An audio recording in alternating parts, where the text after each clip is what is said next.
shows you're about to watch contain graphic adult content. Viewer discretion is advised. You're watching Hellfire TV.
What the fuck is going on? It is Saturday. It has been a fucking hot day, especially here in Ohio. I don't know about everybody else, but it's been hot down here too. Torture down here. Sorry about last week, everybody out there in Hellfire Land. I was down in Georgia, the ATL, with Black Tar Superstar. So unfortunately, we weren't able to have a show that day, but we are back. So Ghouls and Gals, get ready. We have with us today the Queen of the South, Cool Kelly Garcia, and Nathan from the band Hidden Sixes. All right. So let's just delve right into it. How did you get your start in the music business, Kelly? Well, been going to concerts since I was 9. You know, always fascinated about like underground bands, sneaking into clubs with fake IDs when I was like 12, 13, you know, and been into music all my life. Really quickly, end up, you know, life goes, got married for about 15 years to the devil. And then, you know, I was out of the loop of the music.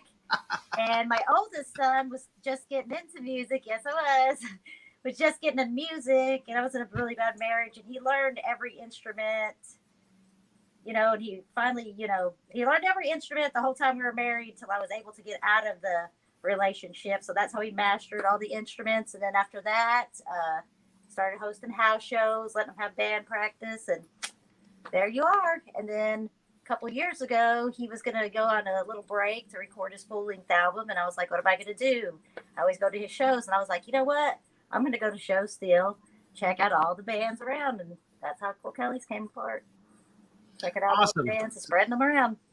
So you ended up doing like interviews with them, yeah, like your own YouTube channel? Yeah, my YouTube channel, yes. Okay, awesome. And what's the YouTube channel called? It's Cool Kelly's Corner. All right, let me get that into the chat here real quick. You guys can check this out there in Hellfire Land. Check out the YouTube channel. There's some awesome interviews on there. As a matter of fact, we had one, but yes, yeah. Oh yeah, it got kind of screwed up. Extra, yeah. It happens. Yeah, and then, you know, we'll do another one someday.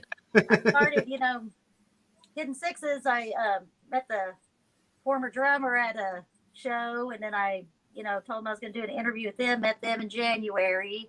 My buddy Russ from Guerrilla Warfare was like, you know what? They asked me if I'd go on tour with them and stuff, and do like a documentary, and then next thing start being the tour manager. The rest is history. Got fully integrated into the band, started booking, all that. Yeah, so I started booking and everything.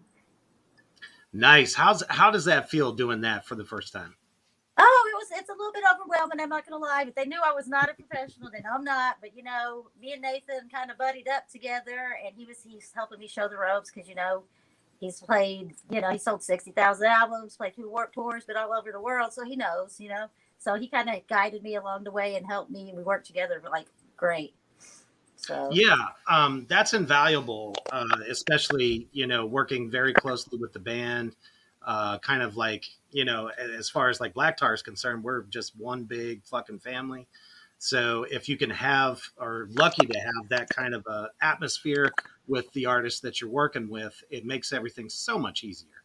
It really does. Everybody being on the same page. I do Very all the important. booking and stuff for my band as well. And, I've just been doing this for 20 plus years. So I just kind of go off of what relationships I've made over the years.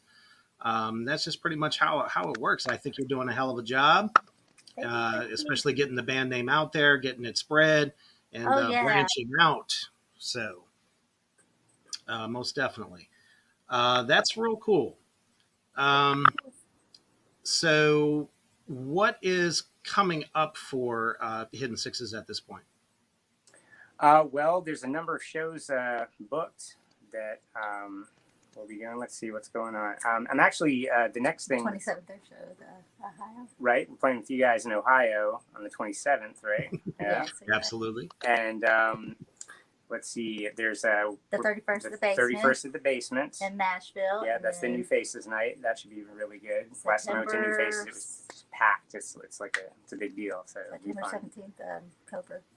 Yeah, September 17th, we're playing Cobra with Junkhead Jane. Yeah. What else? I'm not sure. Yeah, I'm trying to think. Yeah, we have some stuff. Well, we got some. Yeah, we were supposed to play in Atlanta, but I think we're gonna. We're supposed to play in Atlanta, but we're doing a Muddy Roots documentary. Or yes, he is. Well, he's helping me now. Assisting. Yeah, well, see, my son, Muddy Roots. I'm sure you heard of Muddy Roots. My son. Okay, I asked them last year, the year before last, right before COVID. I asked if they would, let me do a documentary, just take a chance on me, and they said yes. COVID happened, ruined that, but they said I could still do it this year. So Nathan's going to help me, and my son, Ritual Caster's his band name. Yay! He's on there too. So come see. We're going to be backstage with all the bands. We're just going to do it from the fans' point of view, the people's. It's going to be great. Yeah, and that's what really makes a good documentary is really kind of getting in there with everyone that's there to see the bands. I think that's going to turn out really cool, and it's going to be a great experience. Oh yeah, and hopefully you'll be able to do some more festival type shows that in the future.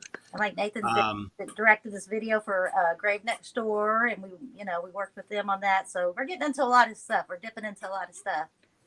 What's up, Michael? Good to see you, brother. I'm back. The big bad devil daddy is back. So for all of you just joining us now, I am with Nathan from Hidden Sixes and their tour manager, Cool Kelly. All right. So just to kind of, since you've been talking about your son's band and stuff, would love to have him on the show sometime. Oh, yes, I will tell him. Yes, most definitely. Because here at the 6 Feet Underground, we are all about underground metal bands of every genre. We are not totally just stuck to one dimension. We cover them all. Anything from doom to metalcore, hardcore, death metal, black metal, it don't matter. We do it all.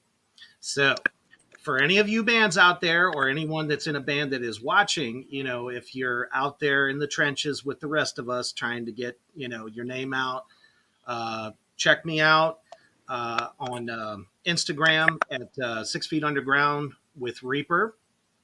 Okay, you can message me that way, or you can go directly to blacktarsuperstar. Or no, that's my Bandcamp, son of a bitch. It's been that kind of day. So Black Tar Superstar at Facebook, and you can check me out there, and you submit your stuff to me. I'll check it out, and maybe we'll make something happen. So let's go ahead and move on to Nathan. Wow, what a body of work. For some of you out there that don't know, he was originally the lead singer for The Human Condition. Human Abstract. God damn it. That mistake like is I actually, that's granted because my old band Submethod had that album, Essay on the Human Condition. So that's probably where I got it kind of crossed. Yep. My bad. It's Human been Abstract. Yeah. a hell of a day, people. Oh yeah, we've had a hell of a week. Anyhow, so yes, The Human Abstract. What was that like? How did you get into that? How did that all start? Oh, that was a whirlwind from start to finish. I was living in San Diego at the time. I went out there kind of in search of better opportunities because at the time in Nashville there really wasn't anything going on in rock. It wasn't like it was now. It was still just like that old country, my daddy knows your daddy business and all that. So I went out to California. It was just kind of like in a couple of bands there. And another friend of mine, Barry Donegan from around these parts, he was actually on tour up in the LA area, and he met up with Human Abstract, and they had just gotten a record deal, and their vocalist was like, "Oh, that's enough. I don't know if I can do this." Like, and like many times before, it's like, you're working with somebody, you get up to a certain level, and they fucking tap out. They're just like, "Nope, I don't want to do this anymore." And it's really weird. You would think that they'd want to take it all the way and become like, in a huge band, but a lot of people just don't. They freak out. It's definitely a lot of anxiety kind of, creeps up. It's like, oh, this is what I always wanted to do, but here it is. Can I commit? Can I just leave everything that I know and just fucking go all over, right? They do. So anyway, that's where that guy was. And so, my friend Barry, he was just like, I got your guy. He's living right down in San Diego. We're doing it. So he told me to hit him up. I was in a couple of bands. I was just like, okay, I'll probably hit him up. A month passes by. I'm back in Nashville. I just bump into him at a show, and he's like, "Hey, you called the Human Abstract yet?" And I'm like, "No." And he's like, "I'm calling him. Call him right now. Call him. Here's the phone. Talk to him." And so I talked to him, and I went up for a tryout like as soon as I got back to California, and they were just like, "You're in. Let's go." And so then we did a show like 4 days later. I didn't really I had like half the lyrics, and it was just like, it was actually with the band In This Moment. We played. Yeah. We played in front of like 15 people in LA. Like that was before they had a following and all that. But then after we did that, we went right off and recorded the album that would be Nocturne, and went on tour and toured. Like, for the next 5 months, they didn't take us off tour. They were just like, "Oh yeah, coming home like a couple of days." Nope, actually, we're tagging you on to another tour, and that band toured really hard. I played about 800 shows with that band. Like it was hot. Played every major city in America and continental U.S. Like every province in Canada, like 20 European countries, like a lot. So what was your favorite? Like what was your favorite country to go to? My favorite place in Europe would have to be Prague. Prague is the capital of the Czech Republic, and it's just like, man, the architecture is amazing, and like it's all dark, and like there's just all these charred looking statues all over the city. It's just got like this really like dark kind of gothic feel to it. That was a great place. Nice. What else? I really liked. Well, when we played in Paris, we played on this boat. That was pretty interesting. That was pretty fun. And let's see. I don't know. Germany's a really fun place to play. Like we played 3 days there. It was great. But London was the most successful show. London was sold out. I'm pretty sure. I think it was sold out. It was packed to the gills, dude. And we had a lot of fans there. I was kind of surprised that we had fans there. Oh, well, Barcelona. Okay, so Barcelona. This guy came up to me. It was like after the show, and I just walked out and I just sat down on the curb with my guitar and my bottle of wine, and I was just sitting there. And this guy comes up and he's just like, I play Dead World at Sunrise. You sing, right? And then I'd never met this guy before, and I was like, okay. And Dead World at Sunrise is like one of the Human Abstract songs, and we just hit it right there on the corner, and like there's all these fans, and they're just like, yeah. It's like that was kind of like a shining moment for me. I was just like, wow, I kind of feel like I've arrived, I think. Yeah, I mean, like I said, that's kind of the dream. That's the dream for all underground bands. Is to be able to actually go and play in front of the fans that they've made, especially nowadays with Spotify and all the different platforms that you can get your music out there. A lot of people use DistroKid and shit like that. So, you might just think you're four assholes in a basement, but you put your stuff on there. Bands never used to be able to do that before unless they were signed. So, we're all aspiring to do the same thing. I know for us particularly, we can't wait to get over to the UK. That's, we're just kind of waiting for the whole pandemic thing to calm down, with all the bullshit that's going on with that. And, There's a lot of places to play in the UK. It's really cool. We did a whole week there. I suggest it, highly suggest it. No doubt about it. No doubt about it. My son, funny thing though, my son was a big Human Abstract fan, and it took him a minute. I was working with Hidden Sixes for about a month, and my son calls me up, and I happened to be at Nathan's house. He was like, "Mom, oh my God, you didn't tell me you were working with Nathan from the Human Abstract." I said, "Huh?" I said, "Yeah, I'm working with Nathan." He was like, "You don't even know he changed my life. Starstruck. He got me through so many of my hard teenage years and everything." And I was like, "Really?" And I was like, "Okay." So I got phone. I was like, "Nathan, are you famous?" He said, "Yeah, I guess." So, And then my son was like, called me up one day. It was so funny. He was like, "What is Nathan like before he met him?" I said, all the interviews you read with him, when he was in Human Abstract and everything. He said, "Yeah." I said, "That is the same guy. When I read the interviews, I can hear his voice." He's like, such a good dude, so humble. But now, the first time my son met him, actually, he was like, "I don't know what to say. I don't know what to say." He was like, but now he sees him all the time. He's just like, "Hey, Nathan," But it's really cool that he inspired my son. My son just had so much love for him. And I was just like, whatever. Yeah, that's my favorite thing to hear really is that, because, there's a lot of kids out there and they're just like, they're struggling. And it's like, they don't want to listen to anybody. They're not going to listen to their parents. They're not going to listen to like teachers or fucking the church or whatever, none of that shit. But they will listen to, their favorite vocalist or something. You know what I mean? So it's like, no doubt. So I kind of feel like, whenever I try to like write, like I kind of put it in perspective like that and like feel how, how's this going to affect the world, because it will affect the world. No doubt. So do y'all, real quick, hello, Joe from Sawzall Doll. Wow. We just played with them down in the ATL. Glad you could join us, brother. Atlanta. So do y'all like coffee? Because everyone here at Hellfire Entertainment absolutely loves coffee, except me. Like your coffee black, just like your milk. I'm the oddball out. I am the Diet Coke fiend. Everybody knows that by now. But here is a word from our sponsor at Deadly Grounds Coffee, and we have our own custom blends that we'll talk about in just a moment. Check out this commercial. Everyone thinks because you're a zombie, you don't know good coffee. Well, they're wrong. There's only one brew that gets my seal of approval. Deadly Grounds coffee is my guilty pleasure. The aroma is so intoxicating. It brings all of my neighbors out of the woodwork. Commercial break. Deadly Grounds coffee. Coffee to die for and zombie approved. It's good to get a little deadly. Use the front door! Oh, so disgusting. All right. That was a word from our sponsors, Deadly Grounds Coffee.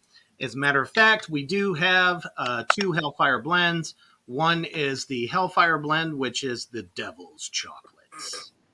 Now, guaranteed you will enjoy that. And for all you Scoops and Mischief fans out there, they also have their own very own flavor known as the Raspberry Mocha Twist. So if you like a little sweetness with your horror, that's the blend for you. Like I said, I'm not a coffee drinker, but I just might try it just because. I need a Cool Kelly. I need a Cool Kelly's beer sponsor. I need to make a Cool Kelly's ale, a beer. Yes, that's what I need to do.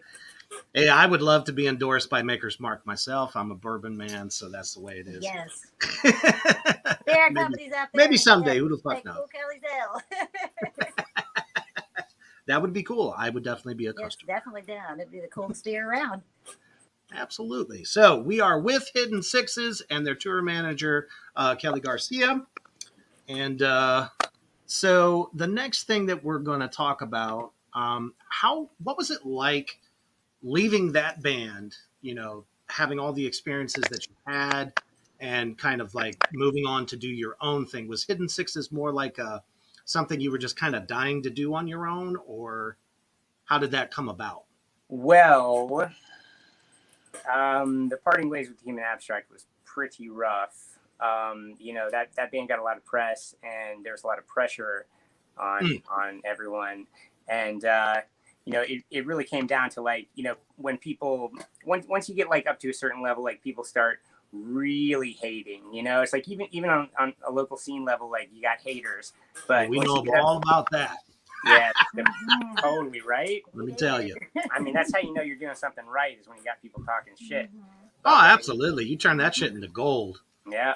I mean, yeah, I've always been all about it. I'm just like, talk your shit. You know, whatever. Let's go with that. You know, I'm this, I'm that, whatever. You know, all press is good press. Keep talking.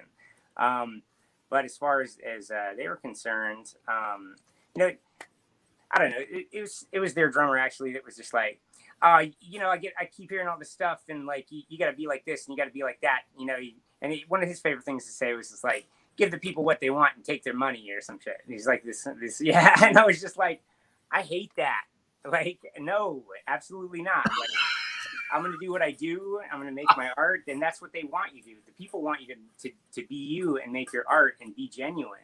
Exactly. They don't want you to do what they want. If they, you know, it's like they think they want you to do something, but they don't really want that. They want you to like surprise them with like, no, how about this?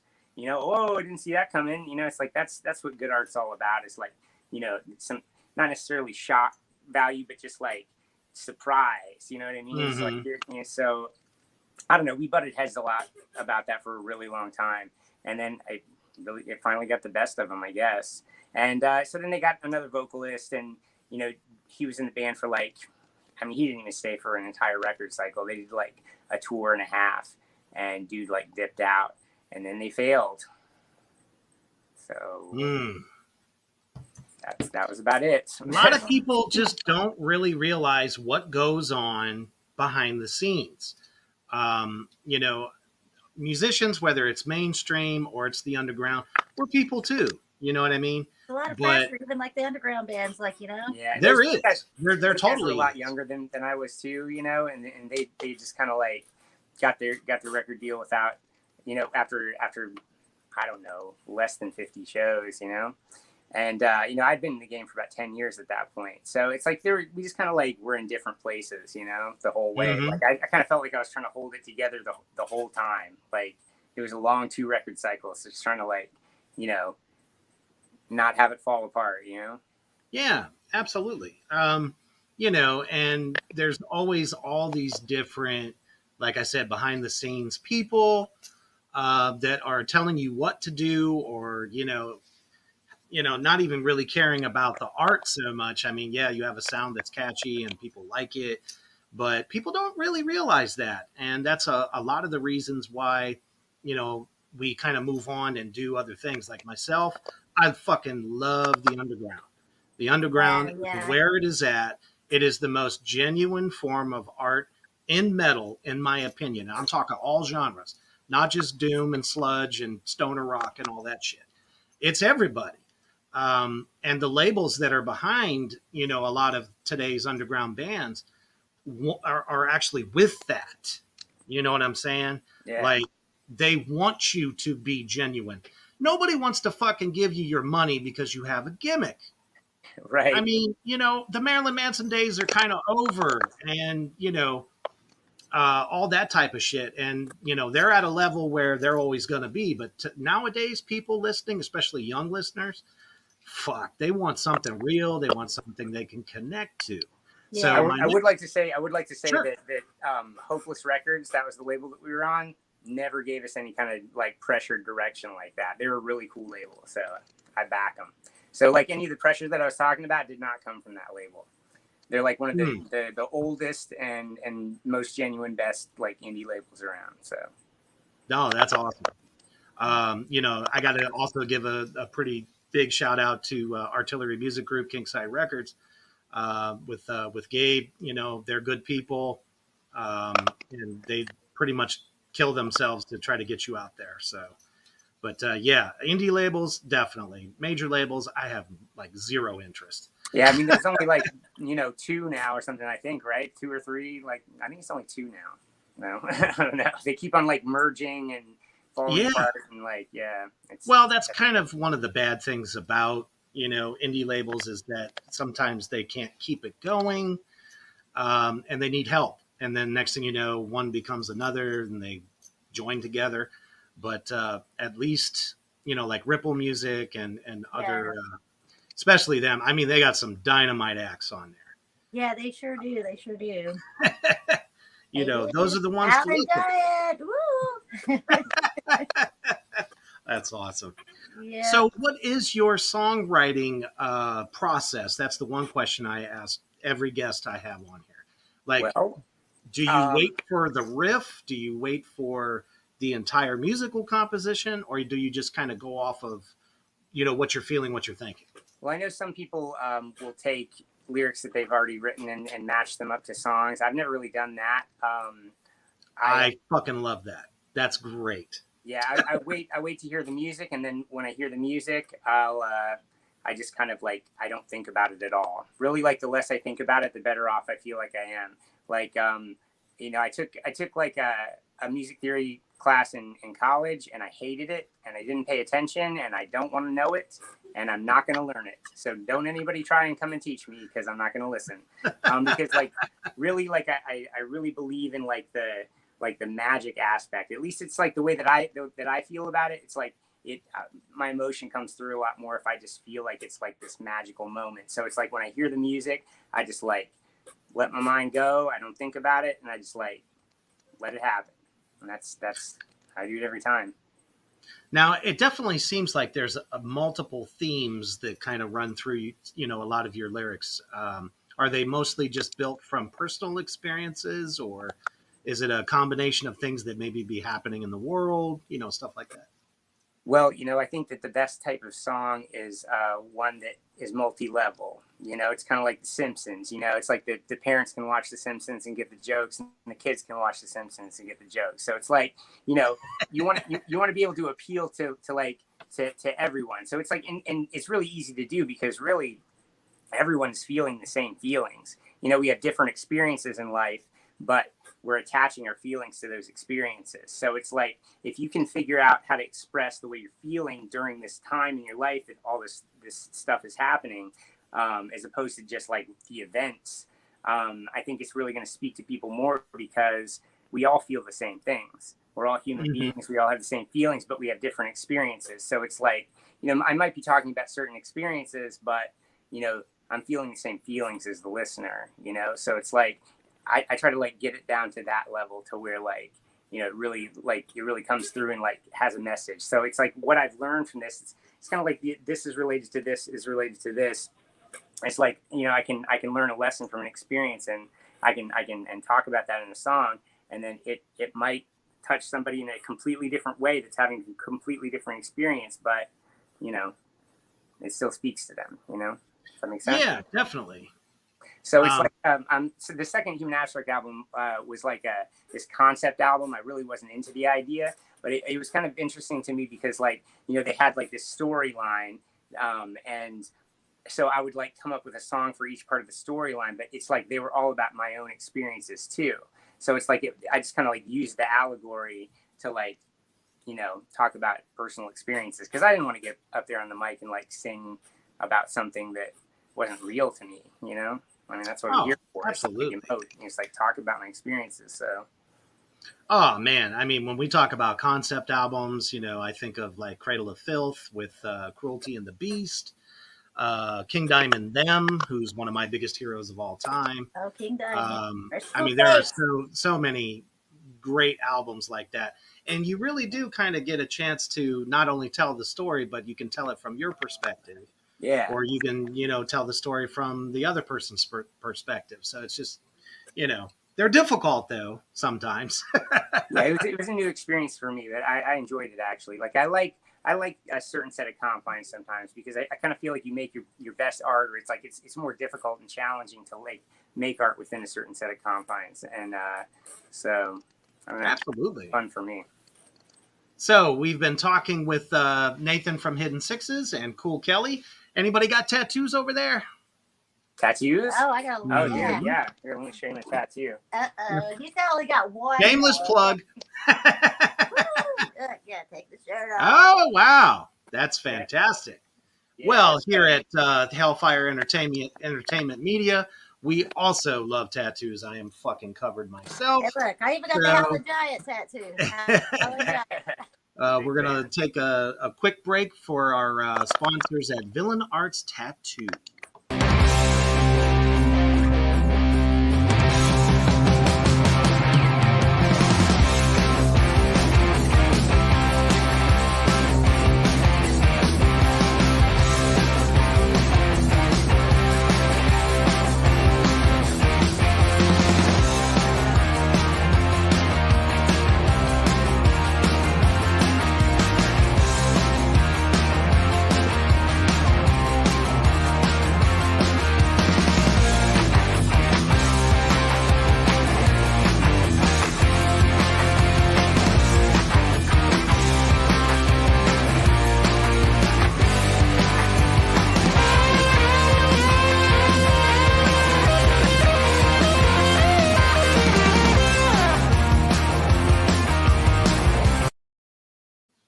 All right.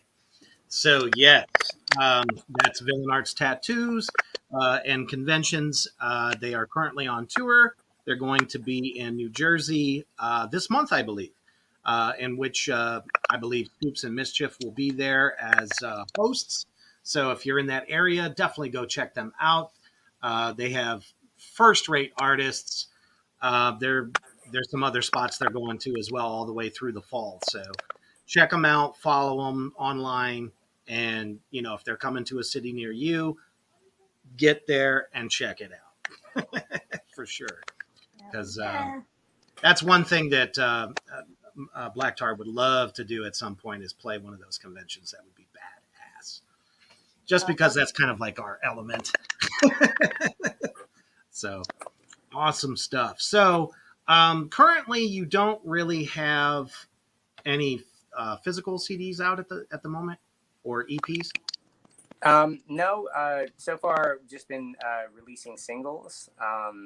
Okay. A lot of musicians out there aren't releasing albums; they're just kind of doing singles. And the noticed so our idea was initially to keep releasing songs and then organize them into categories or albums as they go. You know what I mean? So it's after we get enough songs out there, then okay, that's that grouping of songs there, and that's this one and this one and this one, and so the albums just kind of form as they go. Yeah, and there's a lot of bands that do that right now.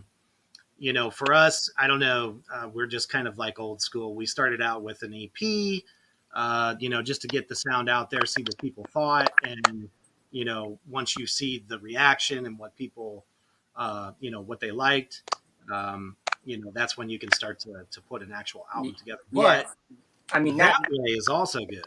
Yeah, now that you brought that up, though, I was planning on getting the rest of the songs out there here pretty soon, and so soon at shows I'll have I'll be selling a jump drive that will have the album, the entire grouping of 10 to 12 songs on it. So you heard it right here on Reaper's 6 Feet Underground. If Hidden Sixes is coming to your area, you just might walk away with their songs. Mm-hmm. That's absolutely awesome. What the hell was I going to say? Shit. Like I said, it's been that kind of day. Yeah, it's been that kind of week for us. We've had a rough week, but yeah, you guys were working with some friends of ours, Grave Next Door. How was that experience? Love those guys. Love the guys, but we had some bad juju the whole time.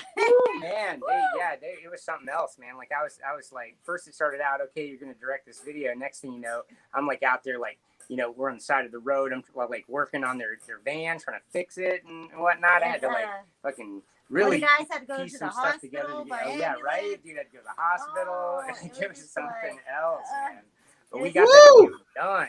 Like If anybody out there in Hellfire Land thinks that we don't suffer for our art, we do. We suffer in We all stood unimaginable together. ways. We got them to Texas. Their van had to stay here and get fixed. We got them to Texas. They came back. We finished the video. Man. My kids were part of it. It was a good time. They're great dudes. I love them. Oh, absolutely. We love playing with them. Pretty much any chance we get. We're doing a show up in Grand Rapids, Michigan, with Bog Wizard in November, and hopefully we can, try to get another show with those guys. That'd be bad.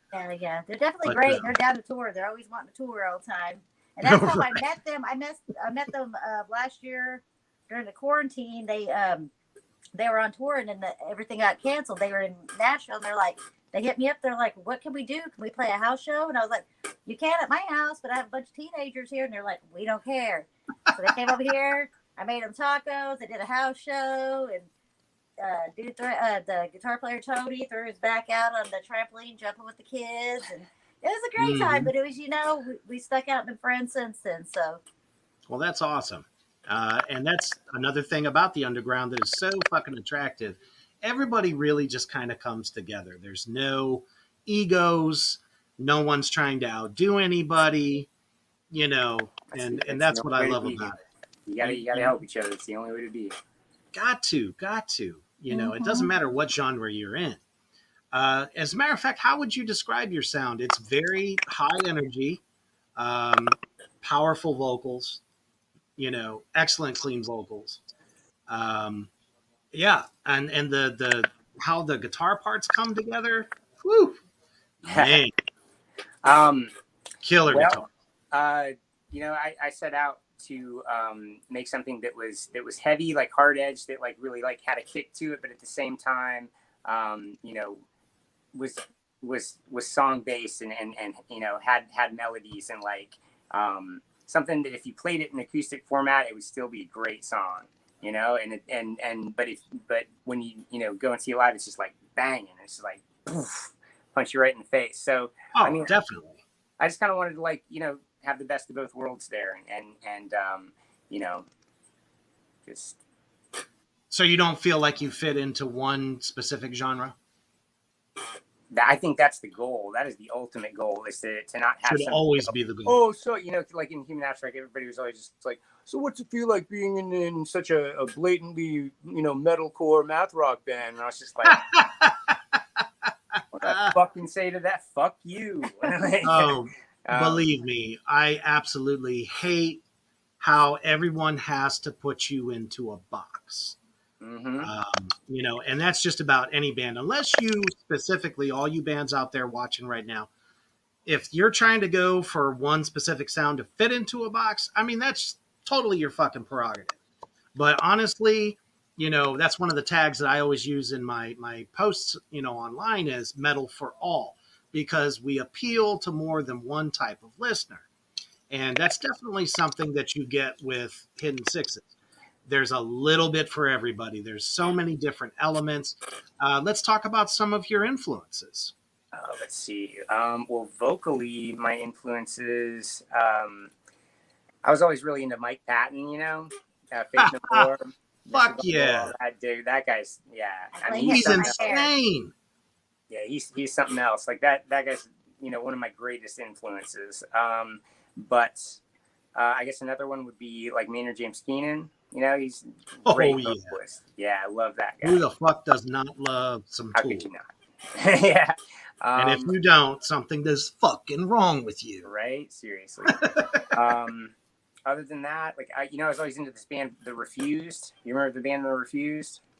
Definitely sounds familiar. Yes. Okay, well, if you haven't heard The Refused Shape of Punk to Come, you got to listen to that, because like they influenced like all of hardcore for like the next 10 years. Like it really was the shape of punk to come. I remember like when that album came out, I was just like, oh, that's kind of a lofty title. And then next thing you know, all these bands for like forever were just like listening to that and imitating it and not telling you that it was in the record collection.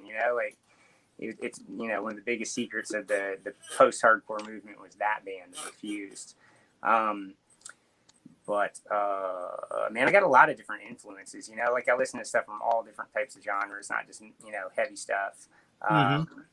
So I don't know, like, one of my favorite artists is like Massive Attack, they were like this kind of like trip hop, you know, group that from back in the 90s or whatever. But I do love the alternative movement in general. You know, I'm really stoked to see that, you know, I've been talking about the alternative movement coming back here pretty soon. And it really kind of is, you know, it's like, and it's about time. What's up, like, Ronald? yeah, we were kind of like at that same point where like everybody was just like, I'm Michelangelo and I have my harp guitar and I'm just like, you know, spider walking on two necks at once. And it's just like, you know, it's time. My son is named after Michelangelo. His middle name, Dominic Angelo. He is named after Michelangelo. I'm not trying to, you know. That's great. You know, but you know. I actually wanted to name my son Vladimir after Prince Vlad. Hey, look, my grandson's name is Liam Sabbath. His mom shot it down. Sabbath. Yes, all rock and roll here. No, that's awesome. And, you know, a lot of that really does kind of come out. Sorry, we almost lost the... Oh, no, that's all right. We ain't going to lose you here. But, yeah, everybody out there, Hellfire Land, I'm telling you, go to their Spotify channel. Check them out. You'll see exactly what the fuck I'm talking about. It's just, like I said, very high energy, good metal, very melodic. You know, it's not all the guttural growls, you know, if that's not your thing. You know, and it's refreshing, actually, to see that, you know, especially in the underground, the metal world, that there's a lot of really good, strong vocalists, and you're most definitely one of those. Nathan is like one of the best vocalists I've ever heard. Like, I always say that. Everybody's just like, I'm just like, listen to it. And they hear him, they're like, oh my God. Like, he can be sitting here playing guitar, acoustic guitar. Never, like, he is always on point. Like, it's awesome. Yeah. Very strong. Kind of, you know, and I remember when I was, you know, listening to you guys play, and, you know, especially your voice, it almost kind of reminded me a bit of Linkin Park a little bit. Oh, yeah? You know, I could definitely kind of get that vibe. And that's one vocalist that, you know, unfortunately, you know, we've lost so many great musicians, vocalists over the years. But that was always one of my favorites. Just it's like you got that kind of power, you know. Right. And you command an audience, and that's what it's all about. Like, you really get in the zone energy wise, because I mean, shit, you know, during the pandemic, that just fucking blew. Even though we all resorted to the live stream thing, you know, Not the same, which was fine, but it just wasn't the same. It wasn't the same. And as performers, you know, we want to connect with our audience. We want to be right up in front of your face and, you know, basically melting it off, you know, for lack of a better term. It is metal. I mean, I just want to be heard. I just want to, like, you know, be able to express myself, and, like, you know, it's like you okay, so you have a bad day, and then you write down about your bad day on this piece of paper, and then you put it in a song, right? And then that song gets like sent out all over the place, and then people hear the song, and it relates to them, it speaks to them, and they come to the show, and then you both fucking are right there, and you're like both singing the words, and it's just like, that's the ultimate payoff. That's where you're like, wow, this is not just my feeling, this is your feeling too. And they're just like, yes, someone has spoken this feeling for us. And it's just like, that's what it's all about for me. Oh, absolutely. That's the payoff. Music brings everybody to fucking together. That's what I always say. It does. It does. And it's so powerful. It makes everybody one. I'm telling you. Like, I yeah, the best people because music, you know. That's one of the other reasons why I've been saying, you know, ever since I've been doing my show, is that the pandemic was almost a blessing in disguise, because not for me, but go ahead. I'm not a musician, I'm just a fan. Well, the reason I say that is that right now, the amount of response that bands that are now getting back out there, they're able to do shows again. People want to see them. It gave them a chance to miss it. And, you know, it's just like anything else. You take away somebody's favorite toy for a while, they're going to miss the fuck out of it. And now that, you know, the live shows are now here again, people coming out, I see more than ever. You know, I think people really kind of took the live experience for granted. You know, I don't know if you saw that in Nashville at all, but I mean, especially in Ohio, people were just like, oh, well, what are you going to do tonight? Oh, I don't know. I might check out this band. They might be cool. whatever. And we then they end pushed up right going to the through, local like, bar during and the getting drunk. Yeah, because when we first started out, it was like pandemic was in full bloom, you know. But up at the warehouse, they were still throwing shows and really not giving a fuck. And we were like, yeah. So so it was kind of weird for a while, but like that last show we did was like, yeah, people That's are awesome. starting to come back out. It's great. It's really great. Yeah, so I think people are itching for new music as well because all the bigger bands. I don't know if you saw the trend. Especially through like Metal Injection and some of those sites are constantly saying, "Oh, this band just dropped it. They dropped. You had like 100 fucking releases within like a span of 3 or 4 months, and it's just like it was kind of the same thing over and over again. There wasn't really a whole lot of different type of metal coming out. So, in the underground, you had such a fucking variety. Um, and I think it's almost kind of like a flip flop. People are kind of going more towards that than they were some of those new releases of bands that have been out for a while. Yeah, I think the pandemic really got people like write music and get in. Look, it got really people into other bands. Really, actually, like you can go and say, "Hey, I listened to your band, listen to my band," but people were really starting to listen to people's bands because they had no choice and stuff like that. So I think that was a good thing.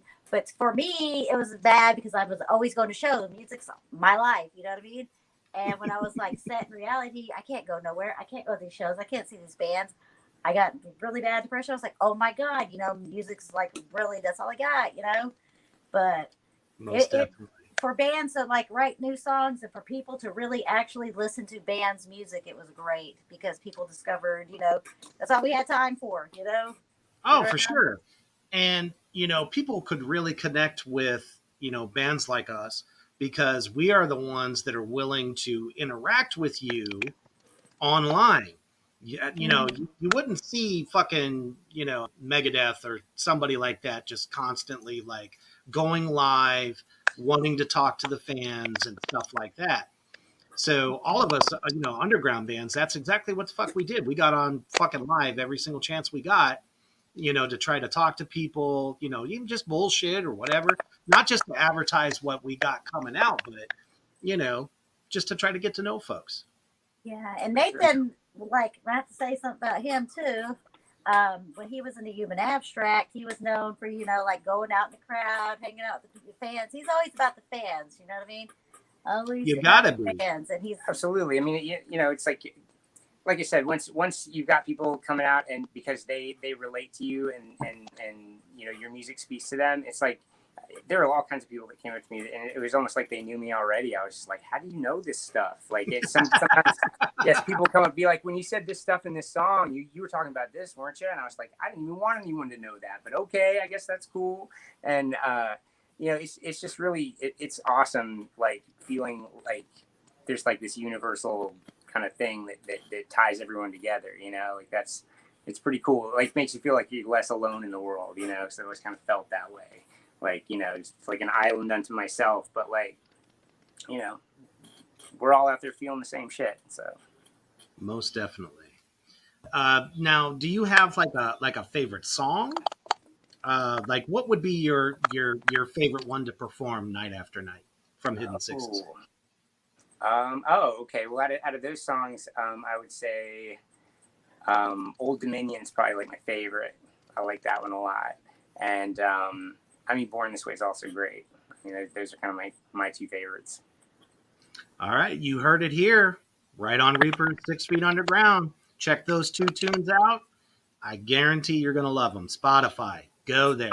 If you don't follow them on Facebook, fucking do it. If you don't follow them on Instagram, do it.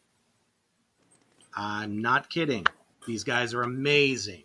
And if you get a chance to see them live, especially Ohio, my fucking backyard, y'all better get y'all's asses out there and check this shit out. It's going to be a phenomenal time at the Buzzbin, Canton, Ohio, on August the 27th. And I'll tell you, another thing that I think fans have really kind of missed is festival shows. Yes, festivals are the shit. And I'm sure you've had a chance to play, some festivals in your time. What was your favorite one?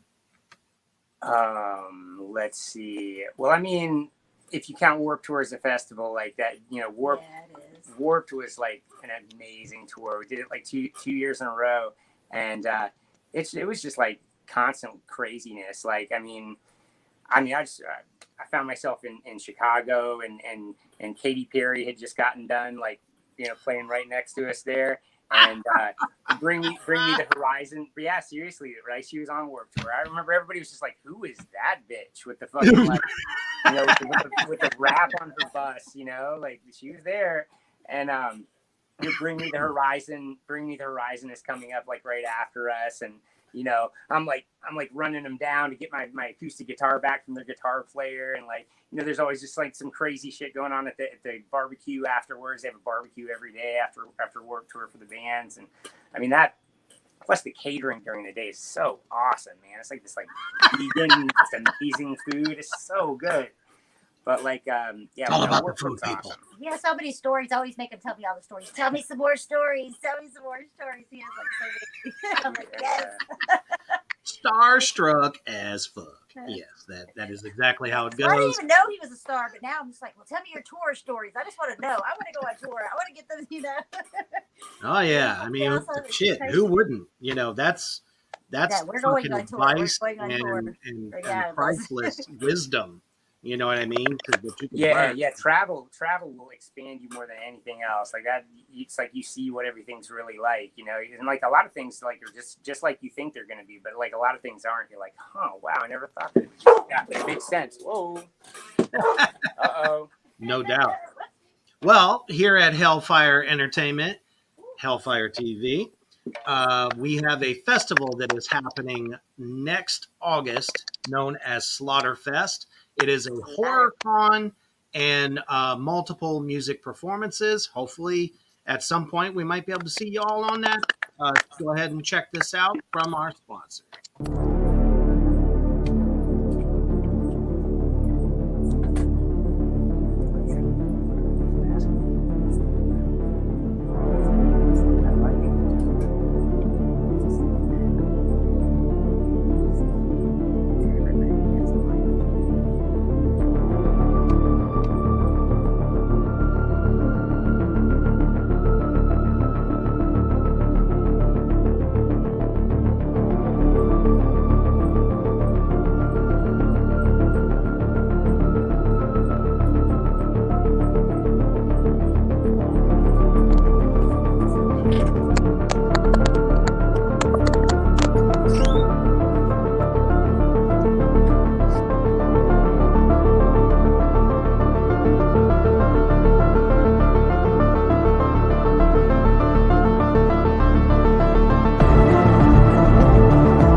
That's right, all you ghouls and gals.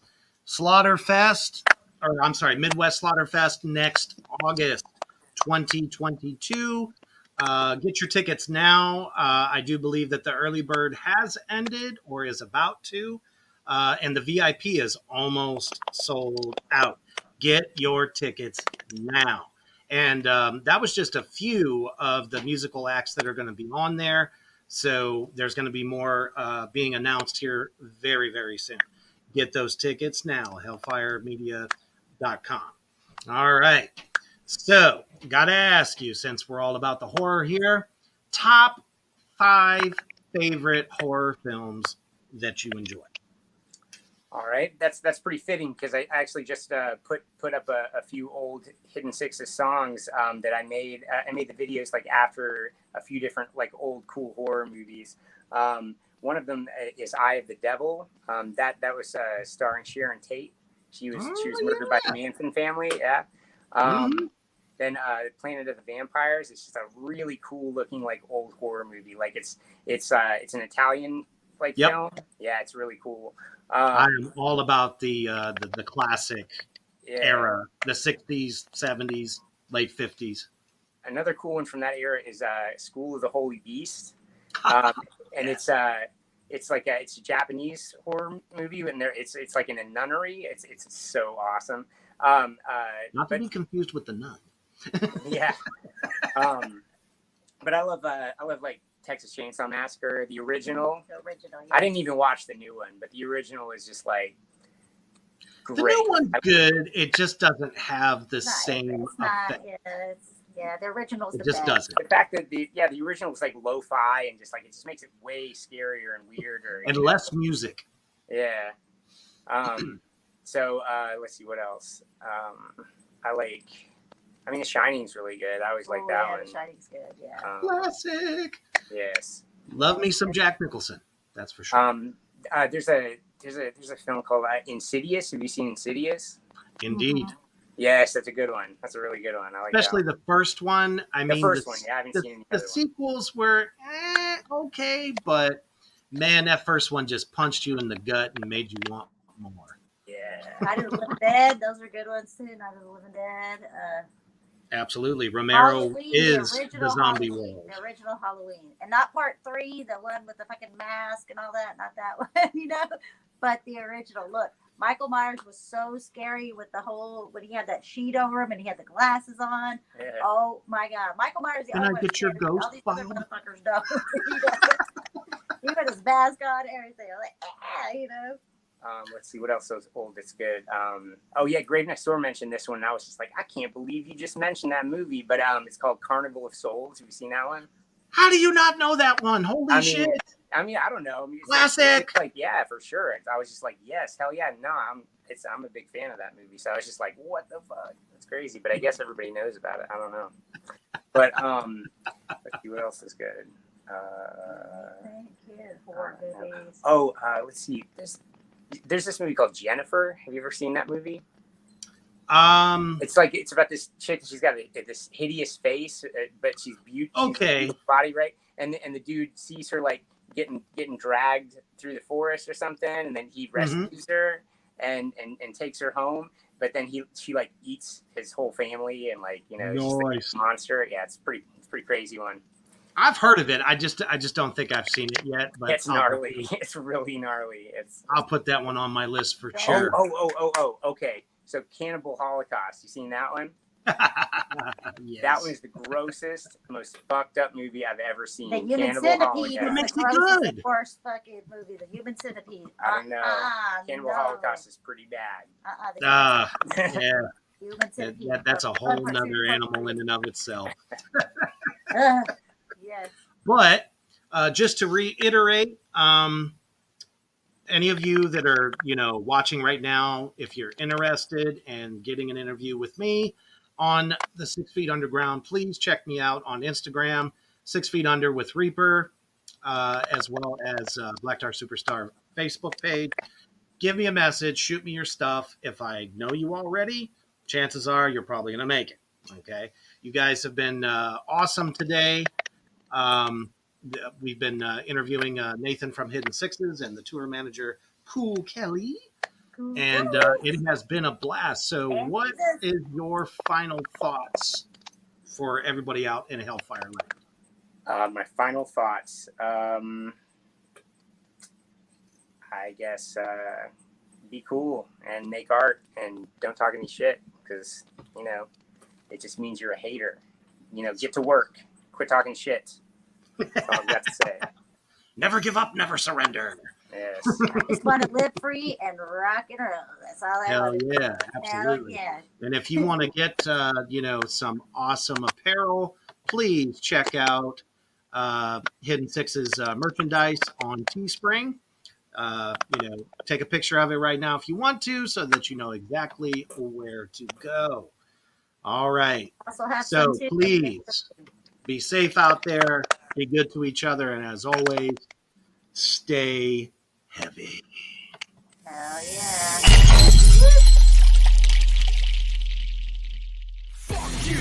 When I'm screaming, fuck you. Middle finger in the air, and all I wanted to hear was you screaming, fuck you too. I'm running a stratosphere in a brand new atmosphere. I wanna go and shoot till the campus clear, cause I never thought I would've made it out of here alive. With the land where the people with the evil and night ride. You'll never see an equal to my kind, so blind to anything to line the light to mind is right now. Looking for another mind to fight out, bringing everything that you can bring down to the ground like 150 pounds of C4, looking for keyboard thugs. Well, I'ma need more slugs, cause I wanna see more blood. You ain't never seen gold like us. They don't wanna make them any more like us. Put them on tour with the paint on them, but anybody can know your little lame song. Fuck right, I'ma stay wrong. Black out with a ray gun, looking for anybody to make up. Motherfuckers really need to wake up. There's nothing really you can say. It's never gonna change my mind. I'm on some fuck that shit today. Fuck it, I don't care. Middle fingers in the air. Only count is up in here. Only count is up in here. Fuck it, I don't care. Middle fingers in the air. Only count is up in here. Only count is up in here. Fuck that! I said fuck this shit. I was born a son of a bitch and always talk a whole gang of shit. Even know that I wouldn't work with. Now till I became a bastard. Whole world revel in the wake of my damn disaster. Had to talk to a pastor. Told me sit down, handle my shit, and try to figure out what the fuck's really the matter. Ain't none of my city, only nigga wicked is the last. A victim from your own personal promises. I never know peace is an emphasis. Therefore, cover up all my scars and all my blemishes. These men ain't said I